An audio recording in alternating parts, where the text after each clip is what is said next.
Welcome to another interview for the Wild Women Symposium, which will be happening at the Prospector in Park City on October 3rd through 5th, 2014. My name is Suzanne Wagner, and I am the founder of the idea and concept of the Wild Women Symposium, which is an event about women supporting women. During this event, we have a series of classes that give women the opportunity to pick and choose what kinds of events and classes that interest them so that they can grow and learn and open.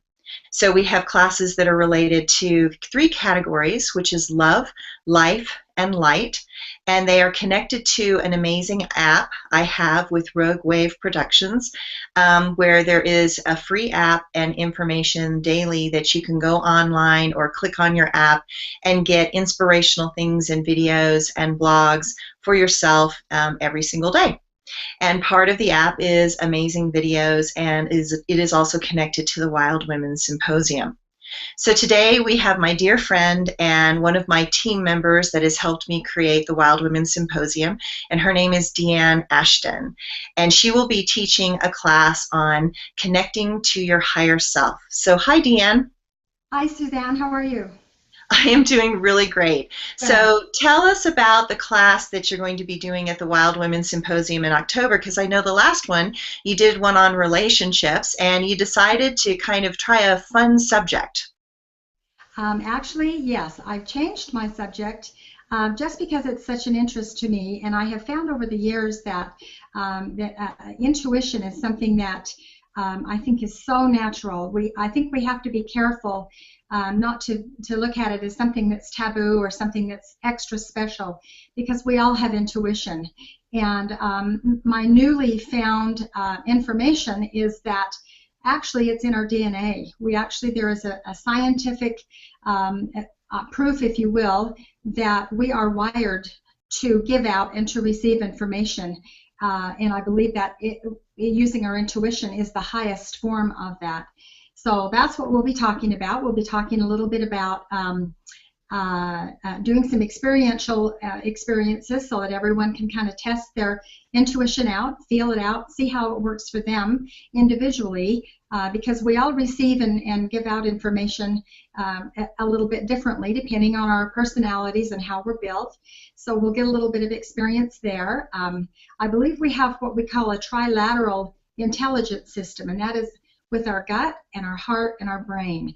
And so if we can use those to connect and to fully focus into what we want and to getting and receiving information, we can actually use that on a daily basis. It doesn't have to be for something important in our life. It can be just for small decisions so that we feel we have more empowerment in our lives as to where we're going and where our path is taking us.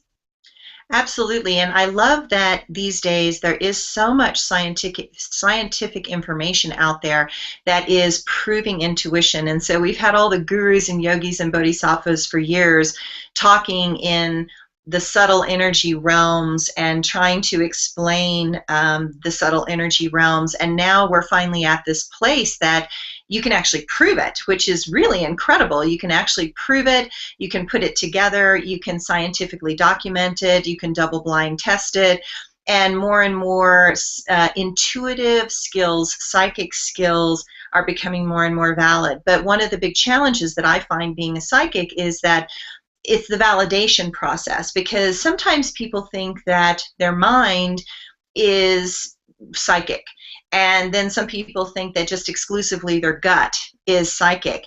And I love what you just said, that it's like it's the gut and it's the heart and it's the head. And when you get all three working together, you get a sort of series of checks and balances, because I can't always trust my gut. My gut, is sort of an alarm system, and it kind of like goes off and goes ding, ding, ding, ding, ding, something's happening here. But if my mind then can take that information and analyze it, and then my heart can feel it and move with it into a deeper place, I can actually get a much clearer picture, because sometimes the gut is this wide energy vortex with a lot of emotion in it, and learning to separate them out and then getting them to work together is really important. Right, right. I believe that's true. And I also believe that, I think some people think that being intuitive or using your intuition, you have to have a certain emotion go with that. And it's actually been proven that when you are getting intuitive hits, that it is an emotion less. And it's the emotion that we use after we get the hit because of what the meaning we put with the intuition that we have. So I thought that was interesting as well. Is that's one way you can tell if it really is an intuitive hit. If there's no emotion put with it, it's just a knowing or something that you just feel is right. And then after that, then we put the emotion with it, depending on where what the category is or how we're feeling about that hit. So there's a lot of things to learn. A lot of new Yeah, things there's to a learn. lot. Fun, yeah. Yeah. Well, and I know that when I teach my channeling class, I always say that you look for the piece of information that makes your brain go, huh? What? Like, what is that? Because it kind of randomly comes in and it's not like a sequential thought process. It's just like, boom. And it just sort of hits you like a ton of bricks and your brain goes, huh? What? And that's said, then you have to feel it. Then you have to drop in and you have to drop into your belly and gut and you have to go, okay, how does that relate to things? Because one of the phrases that I love to use is that, intuition to me is sort of like art.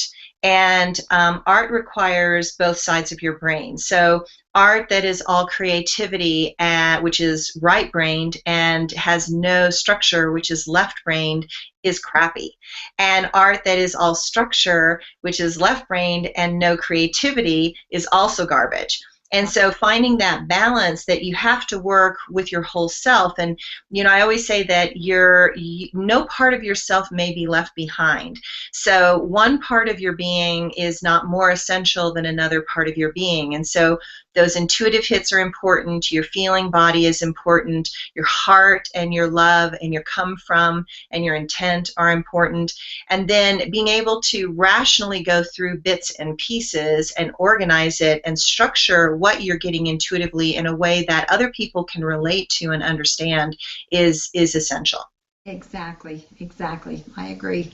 I found that the more I'm getting into this and the more intuitive I try to be in my life, the more I'm recognizing things earlier in my life that I didn't realize were intuitive hits.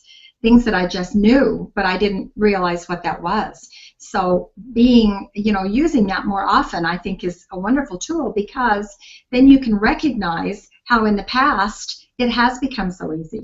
It was something that just came naturally to you. So I think that makes it a little bit more doable for some of us that are feeling a little strange about, oh, I don't want to know if I want to be intuitive or not. It's something that we've all been doing our whole life. Right. And that's perfect. And that's what I wanted the Wild Women Symposium to be about, which is, to make life more fun, to give women permission to be their fullest self, explore their edges, open up some doors that maybe they have closed and or locked. And life gets much more exciting when you do that. I remember that when I taught my sister when I was in my 30s, my channeling class, after she left, she calls me all excited and she says, "Oh my gosh, I totally know why you do this now." And I said, "Why?" And she said, "Because all the magic comes back to life." That's right. And that's what I want everybody to know. And that's why I'm so thrilled that you're teaching this class on, getting to your higher self and accessing your higher self and opening up to your higher self, because in our life we get so caught in the doldrums and we get so caught in the mundane and the day-to-day. And there's little things that you can do every day that make you go, wow, magic does still exist. There is this energy that's around us that is constantly trying to support us and help us. That's true. That is true. Yeah. Well, thanks, Deanne, so much for being part of my team and coming to the Wild Women Symposium and being a facilitator once again. And I just want everybody to know that the Wild Women Symposium is October 3rd through 5th, 2014 at the Prospector in Park City. You can go online to www.wildwomensymposium.com and you can click on the link right there. And if you do it now, we have an early bird special that is until September 1st. So if you click on the normal 3-day pass, And then in the promo code section at the bottom, there's a place that says type in a promotion code, and you type in early bird, one word. You will get a 40% discount on the event. So that event is normally $200. So it's a significant discount. We also have discounts for, if you have 3 women, it's $120 per person. If you have 5 women that come as a group, it's $112 per person, which is a fantastic deal. And in our event, we are going to have prizes and drawings and grab bags and gifts and discounts and all sorts of amazing things for the women. And so I hope some of you can join us for this incredible event. Have it be a girls' weekend getaway and bring all of your favorite girlfriends and have an adventure in Park City in the beautiful fall colors. So thank you again, Deanne, for talking to me, and we will see you at the symposium. Thank you very much, Suzanne. Bye.